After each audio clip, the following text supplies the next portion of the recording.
while Giulio Ciccone was unfortunately forced to abandon the race when he looked on course for a top 10 finish. No surprise to see Burgos BH and Euskaltel Euskadi in the day's breakaway, but the other Spanish wildcard team, Caja Rural RGA, didn't make it. Jetse Bol on the attack yet again, along with Mikel Biscara. They were joined by Dimitri Claes from Kubega Next Hash, Stan de Wolf from AG2R Citroën and Quinn Simmons from Trek Segafredo. Harm van Houke of Lotto Soudal decided that he fancied bridging across, but the breakaway weren't being given much rope by the peloton. The sprint teams keeping the gap to around 2 minutes. Today's only official climb, the Alto de Hijas, and Bol in his 6th break at this Vuelta, leading the way over the summit. Van Houke finally catching up with 65k to go to make it 6 men up front. Well, after winning with Rafael Majka on Sunday, UAE Team Emirates were looking to set this one up for Matteo Trentin, but first they had to drop the pure sprinters. And it's UAE Team Emirates who have ignited the tempo in this peloton. Well, UAE really piling the pressure on Jakobsen, who was briefly distanced. It took nearly 10 kilometres for De Koning Quickstep to shepherd him back to the main group. Well, that injection of pace bringing the gap right down, but the peloton didn't want to catch up to the breakaway too early. They still had around 50 seconds at the intermediate sprints. Bol hoovering up maximum points once again, as the sprint teams now move back to the front of the peloton. Into the final 20 kilometres or so, and it was time to up the tempo because the breakaway was still working pretty well together. We're getting closer to that important 10 kilometres to go landmark, as these riders refuse to be caught by the peloton. They've been on the attack since the 6 kilometre point today. Groupama FDJ, Ineos Grenadiers and Jumbo Visma working together as they slowly but surely reeled the escapees back in. There were a couple of short climbs in the final, and Bol made the most of them to go solo.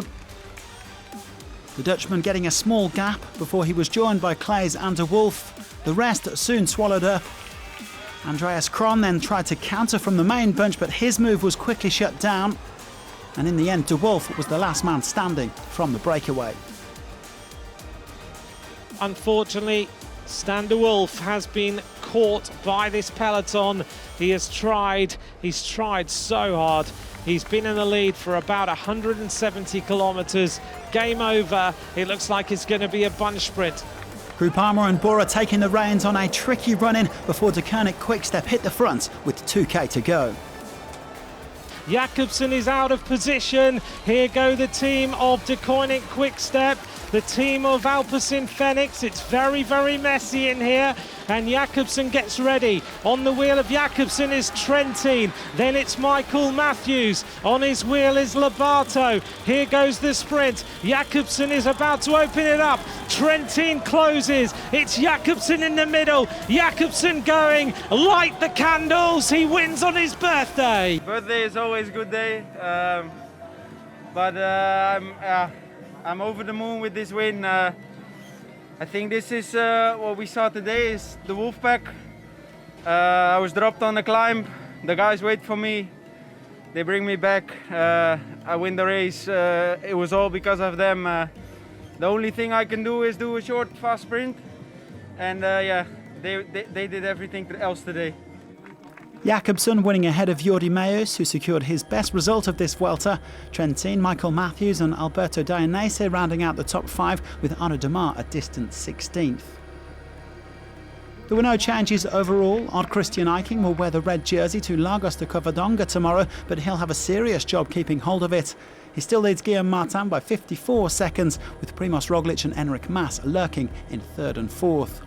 Jakobsen tops the points classification by 127 points from Trentin, followed by the double stage winner Magnus Kort.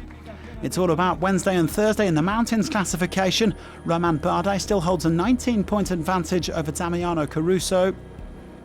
And Egan Bernal still has 1 minute and 43 seconds in hand over Alexander Vlasov in the battle for white as the best young rider. Well, on Wednesday, Lagos de Covadonga will host a Vuelta stage finish for the 22nd time. The most recent winners on the iconic climb were Thibaut Pinot in 2018 and Nairo Quintana in 2016. And first, the riders will tackle La Collada Lomena twice. A brutal day in the saddle, and it should lead to a big shake-up in the GC. So do join us tomorrow, and thanks for watching.